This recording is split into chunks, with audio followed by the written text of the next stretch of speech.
Hi, and welcome to the Deer IQ podcast, where smart hunting begins. I'm Adam Lewis, and on this episode, we're continuing our series, The Legacy of Great Deer Hunters, with guest Kip Adams of the National Deer Association. We talk about a very important topic if we truly want to be good stewards as hunters, which is how to build and keep a healthy deer herd. This is a good one for everyone because we talk about management on an individual level, what you can and should do locally on your land, and also for those concerned about the health of the deer herd on the larger state level. We also discuss what that takes. Also, I specifically dig into Michigan harvest data and trends, our current deer herd problems, and get Kip's take on some potential solutions to our dilemma. And if you want to get the most out of this podcast, download our free journal to use with it. That's really going to help. Okay, so here are the top look-fors or things to look for during this episode. What does a healthy deer herd really look like, and what indicators tell us this? What is considered a healthy sex and age ratio, and what is realistic to maintain? How and when should you count your deer to get an idea on sex and age ratios, to actually see if it's healthy and make appropriate harvest goals? What's the best way to get a balanced and healthy herd? Hunter education or state regulations?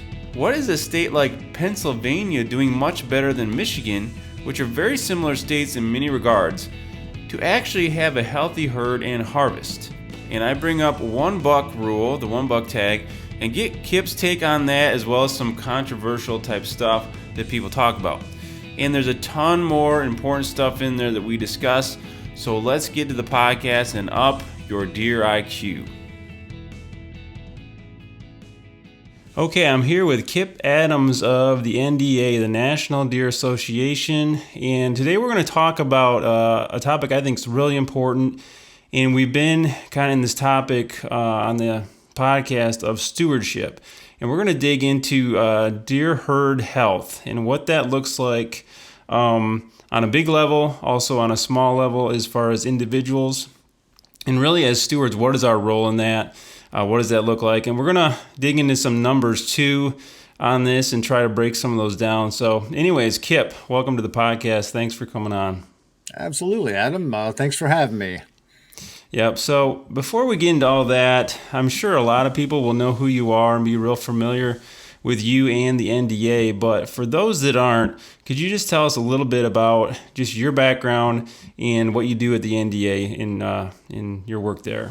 Sure. I'm from northern Pennsylvania originally, so I grew up a deer hunter, grew up around wildlife, learned at a very early age that, man, there was this job called a wildlife biologist that you could do, and that had my name written all over it. So I went to undergraduate at Penn State, got a wildlife degree, went from there to the University of New Hampshire. I got a master's degree in wildlife because wildlife's a competitive field. And if you wanted to be a biologist, you really had to have a graduate degree to be competitive.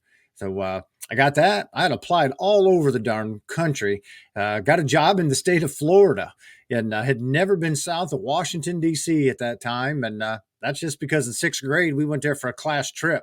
Outside of that, I'd never been south of northern PA, but ended up in Florida. And it turned out to be the best thing that could have happened to me from an aspiring deer biologist standpoint.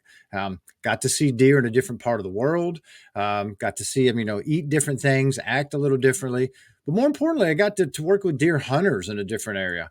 And that's what first really opened my eyes to understand that you could be the smartest deer biologist in the world, but if you couldn't work with hunters, you weren't going to be successful at what you did. So I spent 4 years in Central Florida, great organization to work for. Went back to New Hampshire, worked for New Hampshire Fish and Game as the state's deer and bear biologist. So another great agency to work for. And it was at that time that I heard about the QDMA. And QDMA is the precursor to the National Deer Association, who I work for now.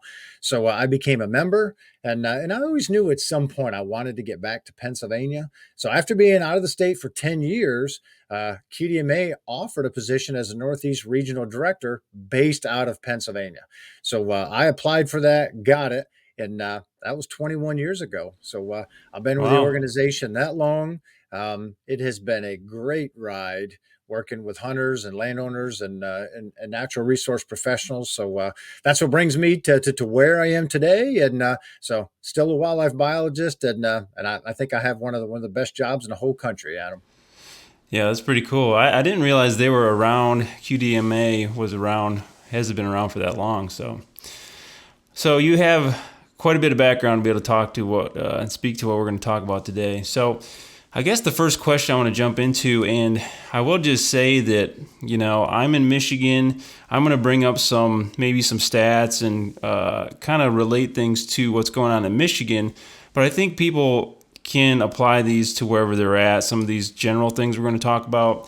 And then even specifically, when we dig into like examples of Michigan, applying that to your state as well and what's going on there. So I guess first, what makes a healthy deer herd? Like what factors and what does a healthy deer herd really look like? Well, a healthy herd starts by having the right number of animals for what the landscape can support. And I'm lucky at NDA. I work in 20 to 25 different states a year. So anywhere from northern New England to the deep south, across the Midwest, and regardless of where you are, there are varying amounts of food on the landscape for deer. So some areas I'm in, you know what? There's really not more food than about 10 to 20 deer per square mile. And those are densities that anything more than that, and there's just not enough food to allow those deer to really be healthy. There's other places I go that, it can support 40 or 50 deer per square mile. So a healthy deer herd starts with having the right number of deer for what the habitat can support. That's both from a cover perspective, but even more importantly, from a food perspective. Deer can survive on, meager rations, but that's not necessarily healthy. And the healthy bar shouldn't be considered, hey, that deer is surviving or maybe even that deer is reproducing. If we give animals the nutritional requirements that they need, it's amazing what they can do, both from a body growth standpoint, from a fawn production standpoint, and from an antler growth standpoint. So a healthy deer herd starts by having the right number of deer and in making sure that they're all getting adequate, high quality food. What about, and this is a topic that comes up quite a bit, at least what I hear. What about population-wise, as far as buck-doe ratios? What is healthy there? A lot of people have different opinions on this, I think. Is there a certain amount, or yeah? There is, yeah. We want something that's very balanced. And the reason for that is, you take all the fawns born in Michigan this year or Pennsylvania or any other state, about half of those are going to be buck fawns and about half will be doe fawns. So they start their life at a very balanced ratio. So what that means is as managers, we want to make sure that that ratio can stay balanced as they mature. Because deer are far more social than many people realize. They evolved with a very complex social order. There's a lot of interaction, but all of that stuff works best when you have good age structures of both bucks and doe and balanced sex ratios. So, we hear people talk all the time about, like sex ratios and what should they be. And for that, we really need to define exactly what we're talking about. In most cases, deer managers are talking about the pre-hunt adult sex ratio. So the number of adults, those are deer that are 1 and older. So we're not counting the fawns, but those deer that are 1 and older, alive right before we start hunting. Because in many cases, once we get into the hunting season, we harvest deer, at unbalanced ratios. Michigan's a perfect example. Right. We shoot a lot more bucks there than we do antlerless deer each year. So the actual adult sex ratio that we're looking for to be balanced is that pre-hunt adult sex ratio. And it doesn't have to be 1-to-1. And in reality, it's very hard to get it to be 1-to-1.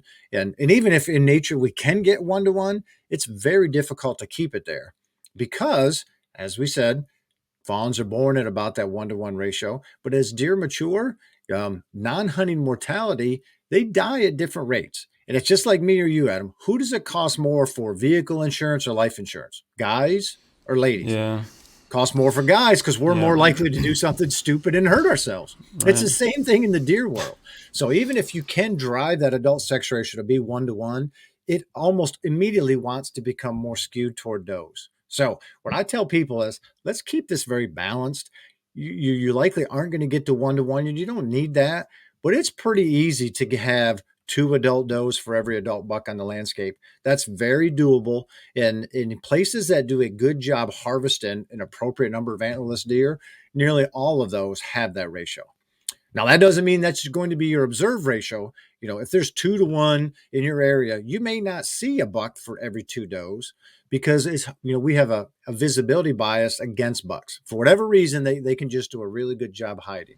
Right. But if you survey that deer herd pre-hunt, in many cases, we are at that 2 to certainly 3 adult does per buck. And those are pretty healthy situations. If you get to that 3 adult does per buck, though, that often leads to skewed ratios from an observation standpoint. You might see 5 or 10 does per buck while you're actually hunting. So that's why it's important. We want to keep that balance. And from a health standpoint, keep it balanced. And but what too many people get caught up on the importance of that sex ratio. When I tell people, I say, let's back up. A better question to ask is, what is the age structure of the buck and doe segment of the population? Because you can have very balanced sex ratios, but if all of the bucks are only 1 or 2 years old, Right. that's not really a very healthy deer herd. It's much more important to make sure that you have bucks and does in all age classes.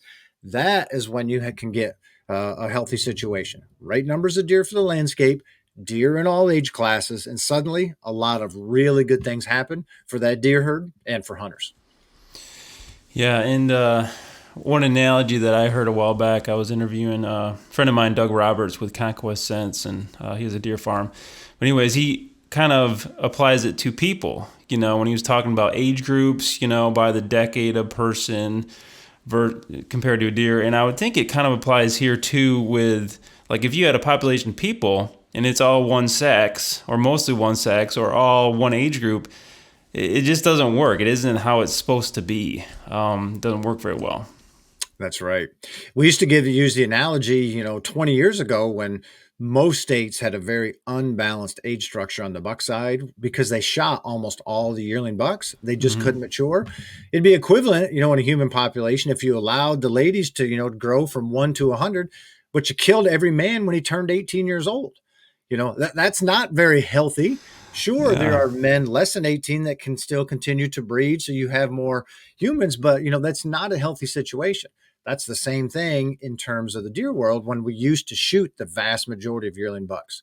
The situation is very, very different today. We have the best age structure of ever, with regard to deer reaching mature age classes. And that's a direct result, of hunters and state wildlife agencies protecting some of those younger bucks. So you're exactly right. We don't want to have a real skewed age structure or sex ratio. And the age structure is the more important side of that.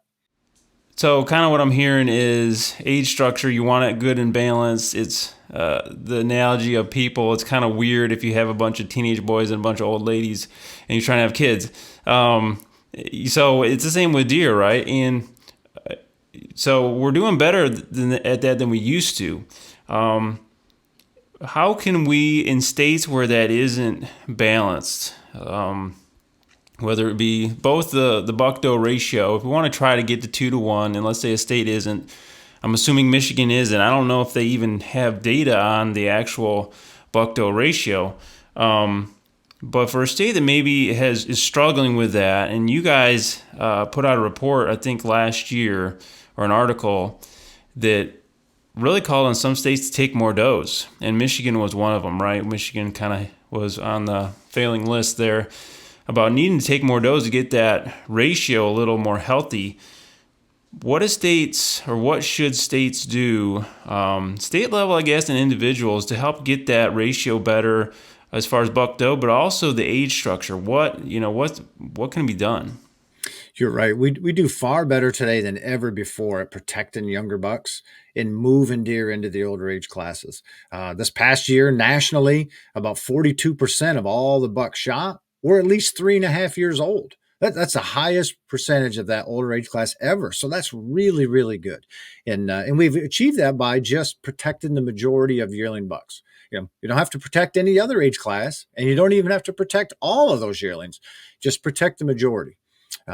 that the balance or the ratio you're talking about there from the harvest end, and needing to harvest more does, that really just comes from an increase in antlerless harvest. And a lot of states struggle with that, convincing their hunters to shoot enough antlerless deer. Some of that comes with, additional bag limits or opportunities. A lot of times, that comes from an educational campaign from the agency, letting hunters know why it's important to shoot more antlerless deer.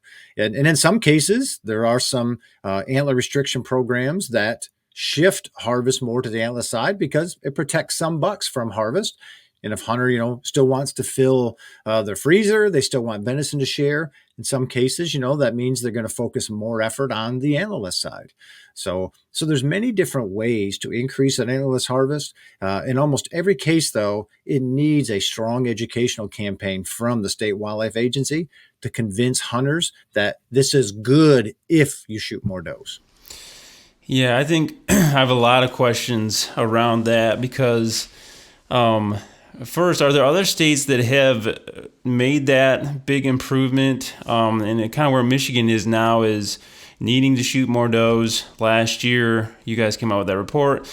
Very shortly after, Chad Stewart, who was our main biologist, came out with a letter to Michigan hunters basically pleading with hunters to shoot more does. And when you look at the numbers, I just compiled our numbers because they're public. We didn't at all. And we can look at those a little more detailed, but so there's education. Obviously, it takes more than one letter. How much would you say is education versus regulation? What's that balance there, and what works best?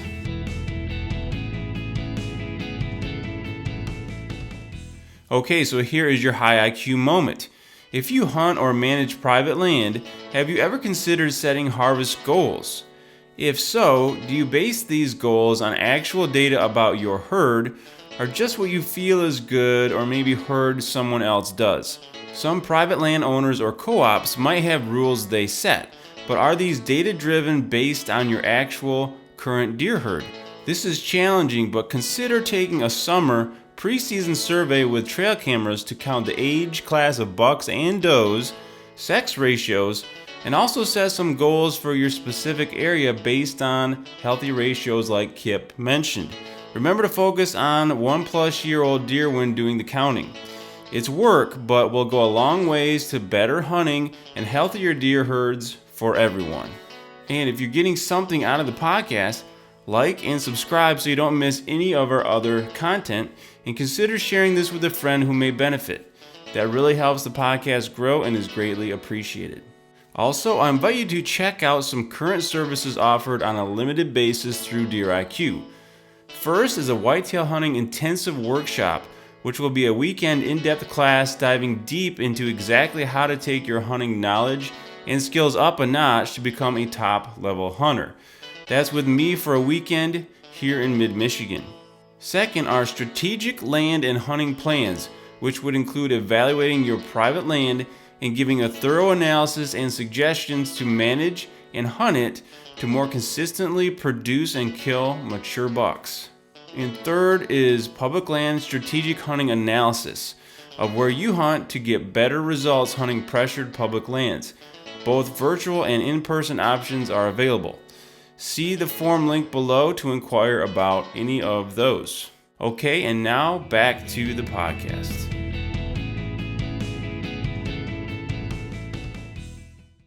In most places today, it's the education is more important. And the reason for that is almost everybody has more antlerless deer tags available to them today than they use. Perfect example, we just published our 2024 deer report, which is available. It's a free download at deerassociation.com. And one of the chapters in that looks at hunter success rates.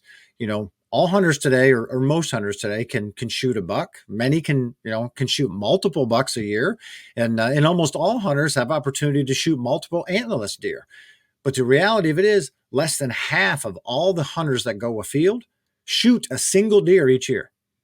Hmm. And in many of those, if they only shoot one, they're shooting a buck, not an antlerless deer, even though they have abundant antlerless harvest opportunities. So Yeah. regulation certainly comes into play, making sure that hunters have tags available. But for the most part, Georgia, let's use Georgia hunters as an example. When you buy a deer license or a hunt license in Georgia, you have the ability to kill 2 bucks and 8 does. So 10 deer, you can kill 10 deer, but yet less than half of Georgia's hunters kill 1 deer a year.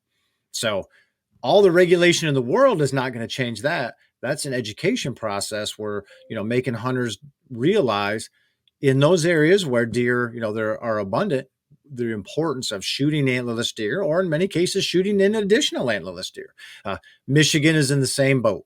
Your state consistently shoots more antlered bucks than antlerless deer every year. That's not a good recipe for success. Particularly in the southern peninsula, you have, or lower peninsula, and particularly the southern lower, you have such high quality habitat and such good soils that you have the ability to hold a lot of deer. Those deer herds are very productive. So you have, deer herds that grow very quickly, yet you have a hunter base that's not willing to shoot enough antlerless deer to keep those herds in check. So my home state of Pennsylvania, we routinely shoot more than 1.5 antlerless deer for every buck. Hmm. So, and Was Michigan and Pennsylvania are very similar in a lot of Yeah. veins. So that's a much increased antlerless harvest rate here versus what Michigan is able to attain each year. Yeah. So how did you guys get there? Did you guys change to 1 buck? What went into that? Because right now we're a 2 buck state. And when I look at the numbers here of Michigan, we're shooting almost 4 times as many bucks as does in youth season. It starts right off the bat, right? So when I hear education, like that is not educating younger hunters to shoot does. So how did you guys get there, since you're a very similar state to Michigan? Well, we've always had a 1 buck limit. You've Okay. never been able to shoot more than 1 buck a year in Pennsylvania. So that certainly helps us. But we've also had some pretty good educational campaigns from our game commission to shoot antlerless deer. We also have an early antlerless only season. Our bow season always starts the end of September or first weekend in October. But in early October, we have a week-long antlerless only muzzleloader season. So you can use inline muzzleloaders, scope, the whole works, and shoot in October, but it's antlerless only. And the last 3 days of that season, youth hunters, those that are 16 or less, and senior hunters, those that are 60 or 65 or more, it's still antlerless only, but they can use rifles. So everybody can use a muzzleloader. Those factions can use rifles. So that is a huge help where we're able to shoot a lot of antlerless deer very early in the deer season. So Yeah. that's a big difference. And that definitely helps us, tip that antlerless harvest in the favor, on that side, as opposed to antlered bucks. Yeah, so you have 1 buck rule versus Michigan has 2. And I'll just read these numbers here because I thought they were pretty interesting. And this is the combination of the last 2 seasons in Michigan. That's the only seasons we've mandatorily reported was the last 2. And so this is the average of those, but they were really close. And for youth season, it was 3.6 bucks for every doe. Archery season right after that was 2.22 bucks for every doe. Gun season, which is after that in mid-November, November 15th, it was 1.6 bucks for every doe. And then the entire season was 1.3 bucks per doe. When you see something like that, like what does that tell you? Yeah, it means that the youth one is a little more difficult to change because everybody wants to have youth be as successful as possible, and obviously if they have the chance to shoot a buck or doe, they're going to want a buck, and I think there's a good opportunity there to start them out recognizing, hey, there's nothing wrong with them shooting bucks, but there's a big opportunity for them to help be a good steward of our natural resources by shooting does during that season as well, or maybe shooting a doe, in addition to that. So that's a big thing. The other seasons there, Yep, antler archery season. There's a lot of states whose archers will end up shooting more bucks than does. So I do think we have an opportunity to change that. But the real opportunity is with the firearm season. And there's no reason for firearm hunters to continue to harvest so many more bucks than antlerless deer. That segment in the vast majority of the states takes the largest piece of the total deer harvest. So I think that's where we have the most opportunity for gain. And that's where strong educational campaigns can help. They've helped in other states, and that's where they're really, really needed.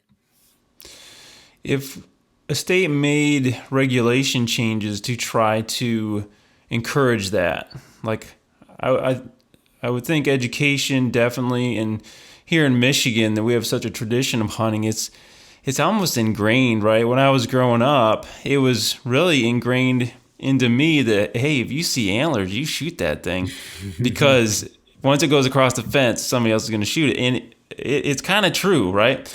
So it's been the slow process of changing that, and I have seen change the last 10, 15 years with the QDM stuff, which is good, but it's slow to change, right? But so the education works. It is not immediate, I would say. If there were regulation changes, they would also encourage that. What might that look like? Because right now, like I said, youth season, they can shoot whatever, right? Should there be some limits there? Gun season, November 15th, middle of the rut, right? Most guys are filling their tag the first day or two of gun season, right? And so are there regulations, some smarter regulations that a state could make to just help encourage that more? There certainly are, and one of the most effective is an earn a buck regulation, where hunters can't shoot a buck until they've shot a doe first. There's 10 or 11 states that use that regulation in parts of their state, and it is the most effective thing to increase antlerless harvest. The flip side is hunters hate it. Nobody wants to have to shoot that doe first. Because of that, earn a buck programs aren't used all that much, just because there's so much backlash. But if an agency wants to get serious and really wants to increase antlerless harvest, that is the most successful way, bar none. Now, because it's not popular with the hunters, most agencies don't want to use that. So you have some state agencies that have used other variations of that, like Virginia. They're also a $2 state. They have a program which is an earn your second buck, which means opening day of deer season, you can shoot a buck, but then you can't fill your second buck tag until you have harvested an antlerless deer. So that works very well for them. And that's a lot more palatable to the hunters, not being told that they can't harvest that first buck that they see. So that is a way that is a little more relatable to hunters. But even with that, there's other ways to do it. One of the biggest things that we have seen, Adam, be successful, change hunter behavior, is just very strong educational campaigns from the agency. And by that, I mean the agency has to own the program. It can't be something that they put up a billboard once a year, or send an e-blast to constituents once a year. It's something that they really own. So, they talk on a very regular basis about why it's important to increase antlerless harvest. They have information available, at agency outings where hunters can see that. Perfect example is the state of New York. New York DEC, nearly 10 years ago now, wanted to really decrease the percentage of yearling bucks in their harvest. A lot of their hunters wanted antler point restrictions. The agency said, we don't want to regulate it. We want to, do it through education. Is it possible?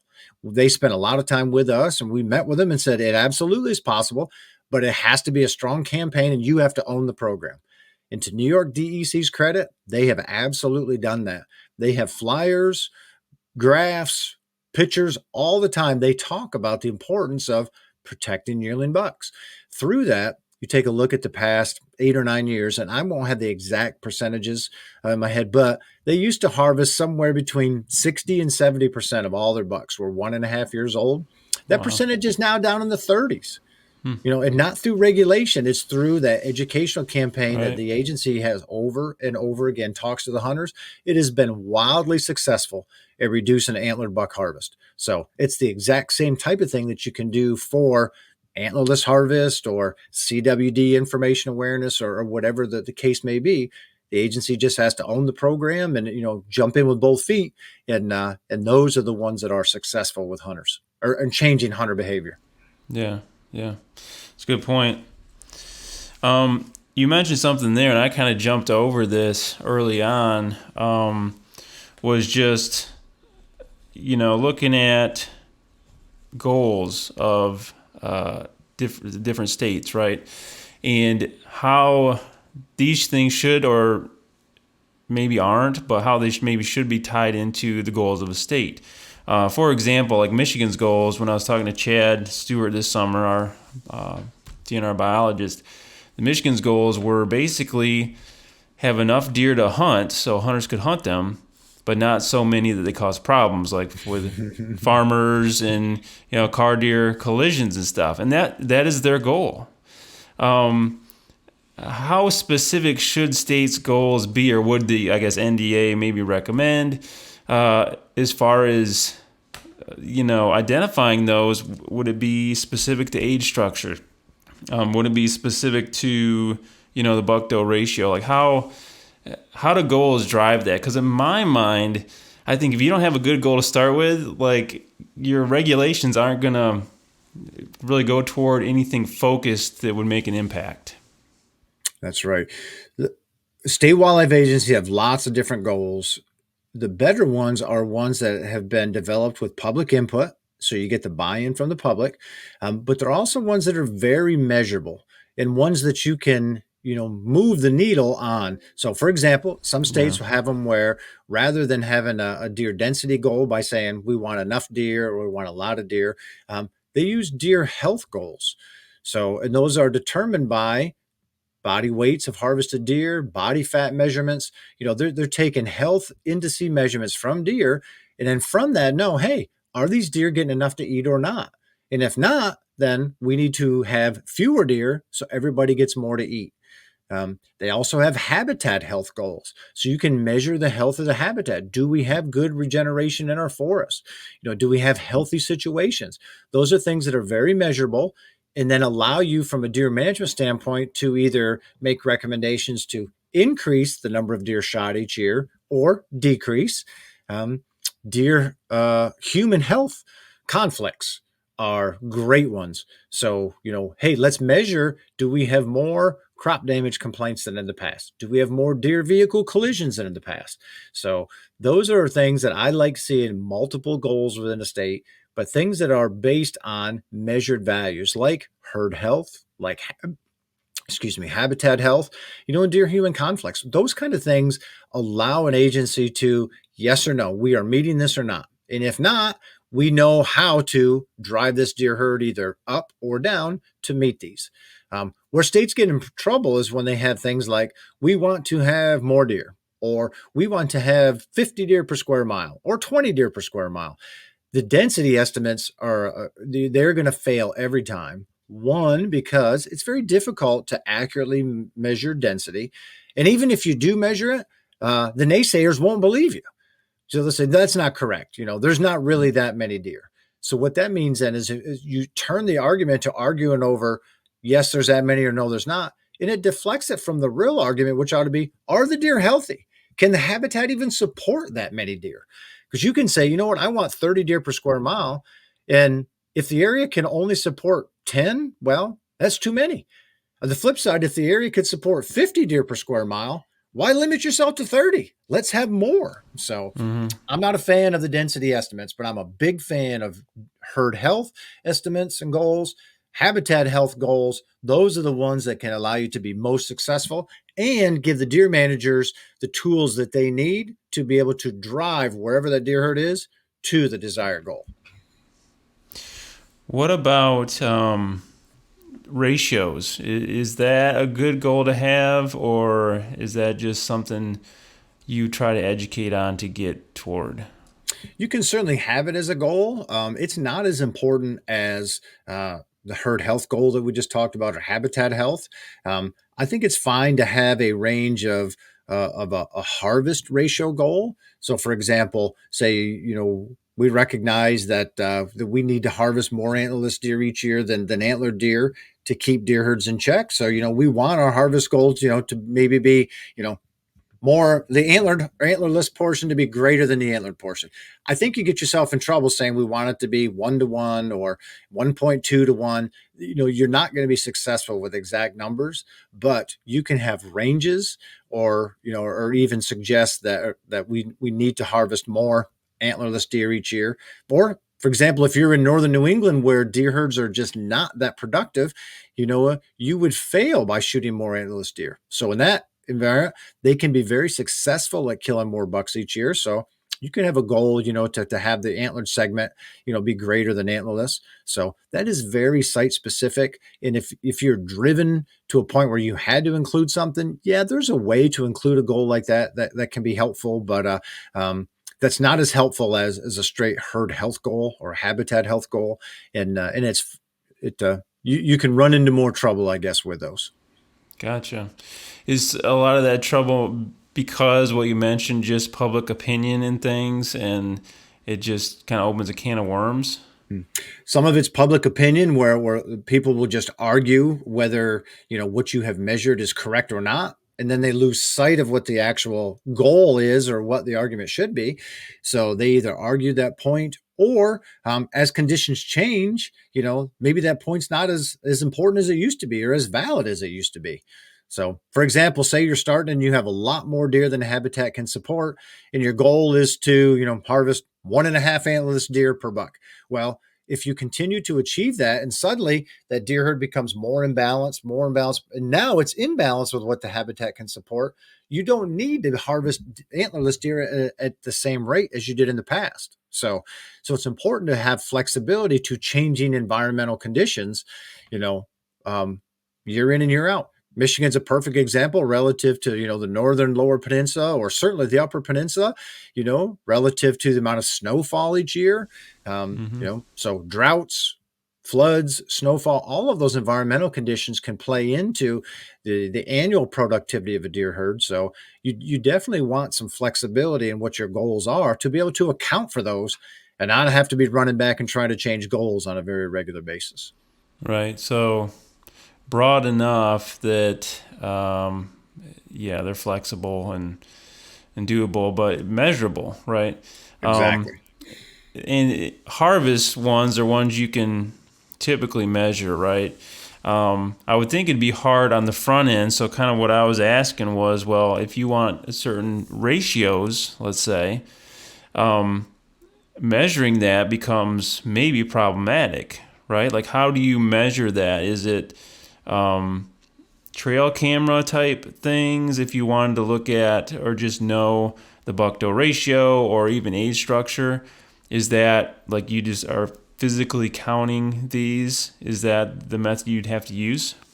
Well, it will depend on the scale of where you're collecting data. So, for example, if you or I want to estimate the adult sex ratio on a property we hunt or a property we own, trail cameras would be the best way to do that. A formalized trail camera survey, during late summer would give us a really good idea of what the pre-hunt adult sex ratio is. From the State Wildlife Agency end, they can collect enough harvest data that they can use modeling to do that large scale. So they wouldn't have to they certainly could do trail camera surveys in parts, but they're able to get all of that through the data they collect from harvested deer. A lot of hunters want to challenge them on that, but statistically speaking, they can get the data they need. And this is how they can estimate how many deer are harvested annually and, in different parts of the state. And so from that, they can absolutely get a really good estimate of what the pre-hunt adult sex ratio was, as well as what the fawn recruitment rates are and all of that, by collecting data or harvest data from hunters. Gotcha. They just work backward, basically, to exactly. figure that out. And just like a presidential election, we can call the winner when, there's about 5% of the people have voted. You don't have to wait till every vote's in. Right. There's modeling that we can do. Deer managers can do exactly the same thing by getting a sample, of the deer harvest, whether that be with a hunter sample after season or biological data that they're collecting from some of those deer in season. Some hunters will say, well, they don't know how many we shot. They didn't ask me about mine. Well, they don't need to talk to every hunter. Have to. They just need to get a sample from the hunters. And then from that, they're able to figure that out. Yeah, and that's one big thing we've gone through in Michigan. We used to do surveys, hunter surveys, and I don't even know if I've ever gotten one. I've hunted over 30 years, and people would complain about that. Well, I never got a survey, right? And now we just moved to the mandatory reporting, and they're also sending out surveys to kind of see, I guess, the difference from what the surveys will actually give versus what people are actually reporting. And there has to be error in both, but it's enough statistically to at least give you a pretty good idea of what's going on. That's right. And I know some of the people, in your survey department there, and you guys have a really good hunter survey. Like data wise, that is solid data. It's really good or at least from the deer end. I don't see all the other stuff, but from the deer end, it's a really good data set. The problem with that is it comes out so late that your managers aren't able to use it as they're setting the next season's regulations. So I'm a huge fan of the in-season monitoring, and I'm tickled to death that you guys can do that now. That is great for the hunters to be able to report those like that. It's simple. At the same time, the managers have real-time data. When I was New Hampshire Fish and Game's deer biologist, that's what we had. At that point, everybody had to take their deer to a check station. So every Monday morning, oh, wow, I would get the data from all the check stations throughout the state. So I knew every week exactly how many deer had been shot and where they had been shot throughout the state. We generated in-season reports that we shared with other managers, that we shared with the hunters. And then literally the day the season ended, the next day, I had all the harvest data in my hands. So that's a great opportunity. So what you guys have now is really, really good for Chad and his colleagues. So it's good for the hunters. It's good for the deer managers, which then ultimately means, it's good for the deer herd. Yeah, so that helps. Maybe flesh that out a little bit. What will that help a state do better now, right? Okay, right away, so it helps the decision makers make better decisions for the next year instead of having to wait basically 2 years, right? There's been a lag. Yeah. That's right. And then they can get data out to hunters more quickly. So Chad and his team get all the data in. They can analyze it, see exactly what happened, see where, we shot enough antlerless deer in this zone. Wow, we missed it by a mile in this zone. They have all of this information available when they're setting the next season's proposals. Because, the way that the process works, they have to generate the proposals, put it out to the public, get public comment, it goes through the commission, all of that before any of those can be finalized. Well, in the past, they didn't even have the data yet, when that process was through. So now they have the data real time. They can, meet as a team much quicker, formulate proposals that will get the deer herd where it needs to be, get those out to the hunting public way sooner than in the past so that they can talk to the hunters about it, hear what the hunters' opinions and views are, and then, go through that rulemaking process. So, this is way better now. It's way more specific to different DMUs in the state. It allows them to be a lot more responsive to what's going on in any given corner. So, it allows them to be much better managers, which is, exactly what the hunters want. So this is good all the way around. I think one of the big things in some states, and I will say Michigan, I think is like this, is there's a distrust there between a lot of hunters and the DNR. So really working on that, I think it should be one of the goals of any DNR, and I know PR is important. But if Michigan, for example, could get that trust there, between DNR and most hunters, I would think, as I look at our seasons and how they're structured now, and using this as an example of being able to get out information quickly, right? So if you had, let's say, multiple gun seasons, where some states have this, like they have gun weekend, there's a break, there's another gun season weekend, where Michigan's is just one big chunk, right? If you had something like that and you had, let's say, a certain area, let's say it's a county, we want to take more does or this many does in this county, and you had that first, let's say, gun season or even archery season, you could then say, hey, we're above or below our numbers this county, you could communicate to them and say, hey, we want to shoot more does the second season out there is coming. I would think that would be a very valuable thing to do with that instant data if you had seasons structured in the way you could do that. Absolutely. And, that allows them to give hunters real time information. That's great from a disease sampling standpoint. Maybe you want to get 100 CWD samples from Montcalm County. And, after the first fires, geez, we only got 50. It's a great way for the agency to let hunters know, hey, we're really short on samples here. Please help us out by provide more here. Or, nope, we got all the samples that we need in this zone. So either way, it allows them to engage hunters on a real-time basis, provides trust from the hunters, and they have their hand on what's going on here. And then ultimately it just allows them to collect the appropriate amount of data, whether that be disease samples, whether that be harvesting enough does, or whatever the case is, to help influence that deer herd in a positive manner.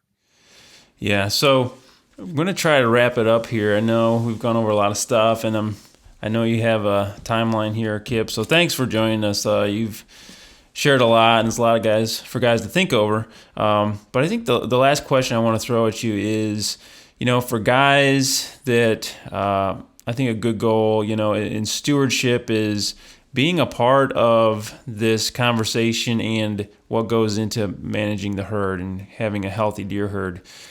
For guys that are in states that, maybe they don't feel like they're able to do much, or they feel their state's in the wrong direction as far as the deer herd, what would you, advice would you give them as far as how they can actually do something, whether it be influence at all on the state level or just them as hunters in their little area where they hunt? What would you say to them? I think there was a time that there was only a handful of hunters in the country that really had an opportunity to hunt mature bucks. If you were in South Texas, if you were in the Golden Triangle of Illinois, if you were in Kansas, that really was about it. That's not the case today. Hunters literally in every state that has whitetails have the ability to hunt mature deer. They're not all as high scoring as they are in Iowa or Illinois or Kansas, but you can hunt mature deer, and that's really the goal. So I think hunters today, everybody can get engaged and get involved. I strongly encourage them to get, to reach out to their local biologist, from the state wildlife agency, get to know him or her. Those relationships are always helpful. They should engage in the rulemaking process, at the agency, on any proposal that's related to deer or anything else. They have an opportunity to provide comments. So I think that's always a good thing. But then they have a great opportunity to literally just work with their neighbors. QDM co-ops are extremely popular and have helped a lot of hunters, increase the hunting opportunities in their neighborhood. Maybe you own 20 acres or 40 acres, but you know what? I can put my 20 with your 40, you're a neighbor, and the guy across the street's got 80. And suddenly, if we develop a little relationship and just talk across the property lines about what we're doing, suddenly we can make everything better in the neighborhood. And Michigan is a leader nationally with these co-ops. Texas formally has more and more acreage under them than any state, but Michigan is likely number 2, and which is very impressive given how much larger Texas is than all the other states. So you guys do really well with that, and that is a tremendous way for hunters to improve the deer hunting in their neighborhood. Doesn't mean, you get to hunt somebody else's land or you're giving them permission to hunt yours. And it doesn't mean that you're going to agree on everything, but just developing that relationship, with neighbors can go a long way, because in many cases, they just don't know each other. And maybe I would pass that young buck, but I figure, you're my neighbor. I don't know you. You'll probably just shoot it. And Right. More than once, I literally had a conversation with a guy who said, well, I would like to let young bucks walk, but if I do, my neighbor will kill him. That guy's an idiot. And then I've gone over there and asked that guy, and that guy says, you know what? I'd love to let young bucks walk, but my neighbor on this side's an idiot. And so, he just told me the same thing about you. You guys don't even know each other. So just developing that relationship, sharing some information, that as much as anything else has allowed a lot of small landowners or people who hunt small acreages to have much better hunting opportunities by being a part of these deer or these QDM cooperatives. Great stuff, Kip. Thanks again for sharing all that. And where can people check out what you're doing there with at the NDA? All right. Well, thank you, Adam. I've certainly enjoyed my time here. And yeah, we have all kinds of resources for folks at the National Deer Association's website. That's just deerassociation.com. All right. And now for your high IQ takeaways and challenges. What can you do to better manage your herd, collect data on it, and set appropriate herd goals? How can you get involved in a bigger way to push the needle in a positive direction for your state? Maybe this is a local conservation group you can join, a co-op you can start, or going to state meetings like DNR meetings. One way is to get involved here with Deer IQ by signing up for our newsletter and upping your education, and by having these honest conversations with other hunters on our private Facebook group. Both of these are linked below. And next time we'll continue our legacy series with Chad Stewart of the Michigan DNR, looking at Michigan's current problems, what the DNR is and isn't doing about these, and I offer some suggestions that are a bit controversial. This applies really to hunters in all states, as some of these issues affect us all. You won't want to miss it, and I'll see you then.